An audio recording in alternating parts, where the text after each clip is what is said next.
ভয়মুক্ত পরিবেশ কতটা দেখছেন? না, আমি এখন পর্যন্ত অ্যাজ অফ টুডে এখনও এরকম কোনো দেখছি না। এই যে একেবারে নির্বাচন, এটা একেবারে মানে খুব ভীতিকর অবস্থা বিরাজ করছে, মানুষ বের হতে পারবে না এবং মানুষ ভোট দিতে যাবে না। কত পার্সেন্ট যাবে সেটা আমি এই মুহূর্তে বলতে পারবো না। কথাটা হচ্ছে এটা আগামী কয়েকদিন আরও লাগবে নিতে।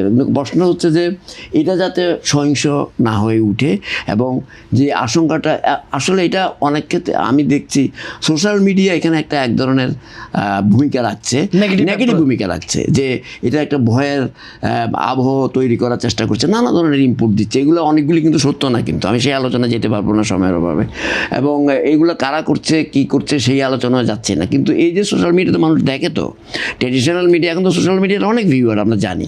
সোশ্যাল মিডিয়ার অ্যাডভান্টেজ যেরকম আছে, ডিসঅ্যাডভান্টেজ, এই যে ডিসঅ্যাডভান্টেজগুলো, এই যে মানুষের মধ্যে মানুষ দেখে, মানুষ আতঙ্কিত।